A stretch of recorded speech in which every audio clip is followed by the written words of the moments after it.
So the NBA Finals are starting today. It is the Los Angeles Lakers versus the Miami Heat. Yesterday I made a video talking about reasons why I felt like the Miami Heat could win the NBA championship. And today we are going to be talking about reasons why I feel the Los Angeles Lakers could win the NBA championship. Because, let's be real, I think this is one of the kind of hardest finals to predict in years.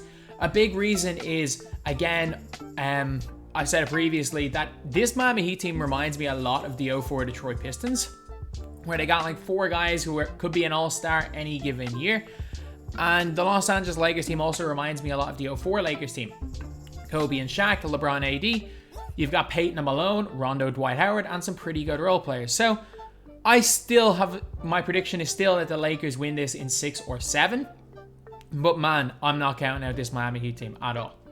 But if the Lakers win, it will be for these reasons.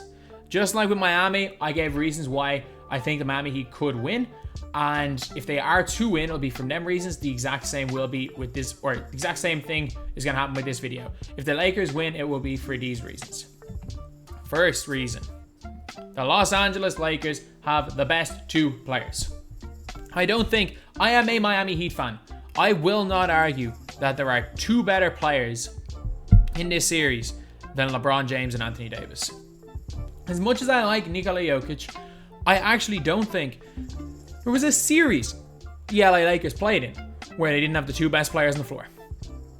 These are two of, I think, in my opinion, the top 5 NBA players are, when they're all healthy, LeBron, Curry, Kawhi, Giannis, and Kevin Durant. They're my top 5. AD and Luka are probably 6 and 7. AD's probably 6. So, Anthony Davis, one of the best players in the world. Also a guy that can dominate if the Heat do go into a zone, which is kind of the big thing. Anthony Davis is likely going to be Finals MVP, in my opinion, because I think the Heat stick in a zone a lot. But you've also got LeBron James, also obviously incredible. So, in my opinion, it's just fact they have the two best players. And a lot of the time, having the two best players on the floor, you're probably going to win a playoff series. They also have experienced vets. And I could only find a picture of Rondo and Dwight Howard. Not only do they have the two of those guys, Rondo is an NBA champion. And one thing that a lot of people have kind of overlooked is that when Rondo was an NBA champion, he was a fourth option on a team. He was not the star of an NBA championship winning team. It's sometimes hard to go from being like the star of a successful team to being a role player. Rondo, on his most successful teams, was just that really high IQ point guard, especially in 08. In 2010, you could argue he was the best player. He probably was the best player in the 2011 Boston Celtics. But when he won, he has experience winning a championship as a role player, which is huge at this stage. Rajon Rondo will come up huge if the Los Angeles Lakers are going to win this series. If Rondo shoots well, if Rondo shoots well, if KCP shoots well, Danny Green shoots well, and Markieff Morris shoots well, it's a wrap. It's game over. But then again, at the same time, if Duncan Robinson shoots 50% from 3, and so does Hero, and so does Jimmy Butler, you say the same thing.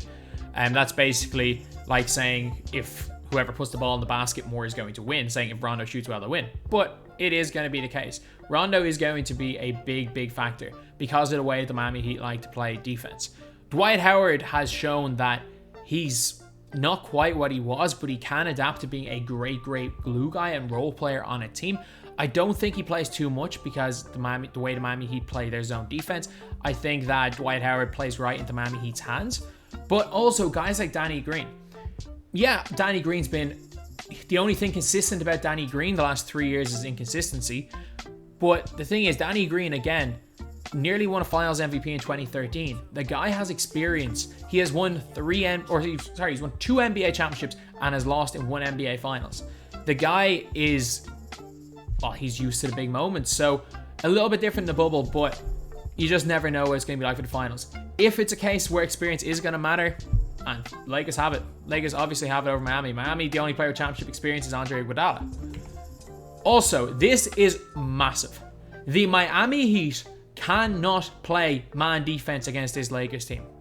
If you guys know, I've explained it in the Miami Heat video, and it's a big thing with Miami's zone that separates a lot of team zones. Most people that will play a 2-3 zone will have their 2 guards at the top of the 2-3 zone, and they will just put their center in the middle and 2 big guys, or their forwards at the bottom of the zone. The Miami Heat have flipped that completely. They put their lengthy guys at the top of the zone. They're good defenders that are there to just disrupt the ball handler. The 2 guys at the back of their zone, they hide. Not necessarily they hide them. They hide their inability to guard anybody. Because Duncan Robinson, Goran Dragic, and Tyler Hero realistically cannot play man-to-man defense at a high enough level that Miami Heat, that they can't be kind of exposed. If you have Hero, Duncan Robinson, and Dragic on the floor at the same time, you're going to be exposed in man. And the problem is that if Miami Heat put on their best defensive lineup, where they have Andre Iguodala, Jimmy Butler out there, obviously Bam Adebayo, when they have probably Derrick Jones Jr., maybe something ridiculous like Solomon Hill out there as well.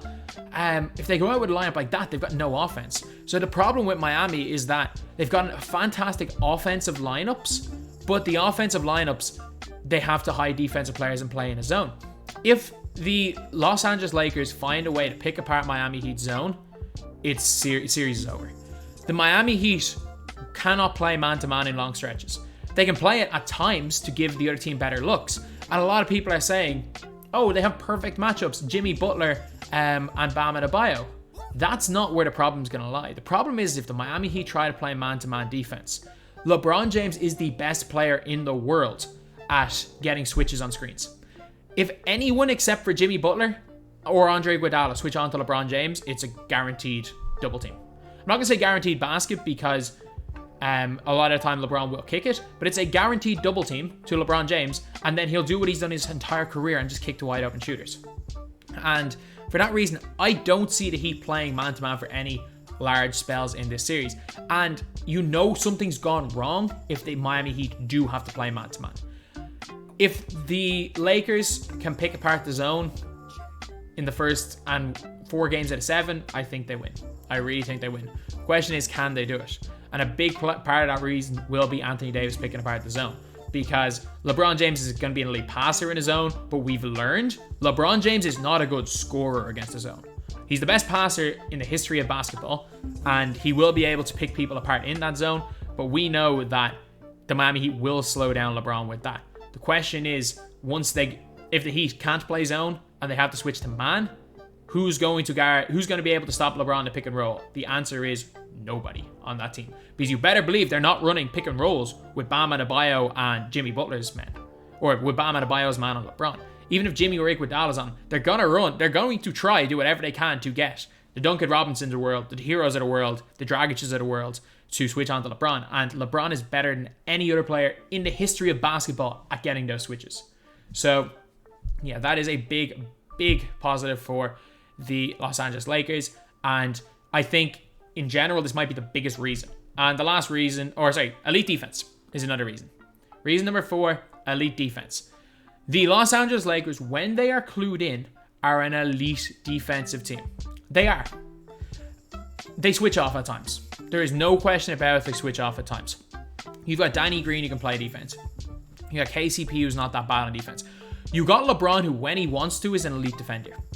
You've got Anthony Davis, one of the best rim protecting bigs in the game.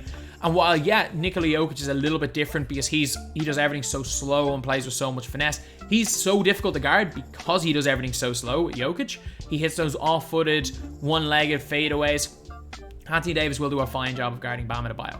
What Bam Adebayo was doing to Daniel Tice, taking him off the dribble at the top of the three-point line, that's not going to happen with Anthony Davis. Anthony Davis and LeBron, if it happens to be a case of Anthony Davis and LeBron being caught in a pick and roll, they can switch that, realistically.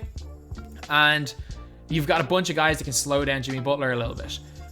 Rondo is still a competent defender. If they had Avery Bradley still, man, this team would be insane. But they've got a bunch of guys that can play good defense. Dwight Howard's a really good interior defender, although I don't think he does much on Bam Adebayo because of the way he plays. However, you can't deny it. This Lakers team is an elite defensive team when they are clued in. And last up, LeBron James. The best player in the world, arguably the best player to ever pick up a basketball. LeBron James, this is massive for him. And the funny thing is that people are talking about his legacy. I don't think that this finals affects his legacy. Because the people that have LeBron James over Michael Jordan, he's made 10 finals. It makes no odds to those type of people. It's not, if he loses, it's not going to change anyone's minds.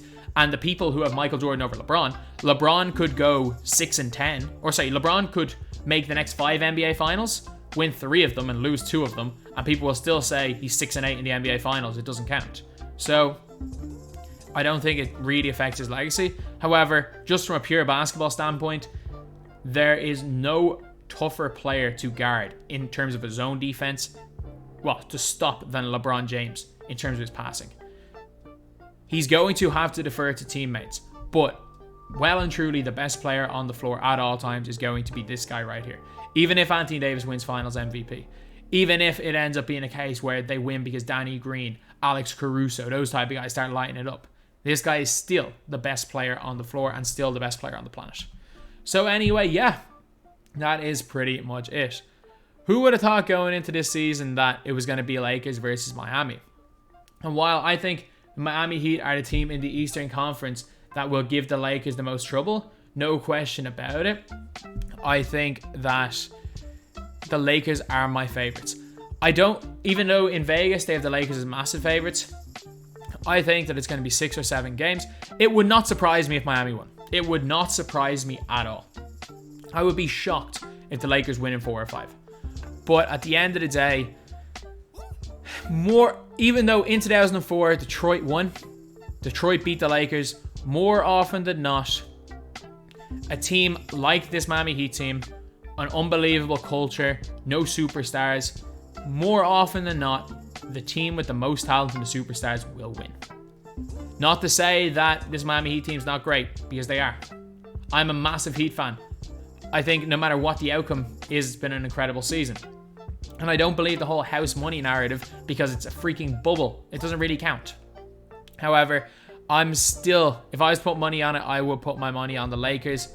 But man, I think it's going to be close. So anyway, that's the video. Thank you guys for watching. Please like, comment, and subscribe.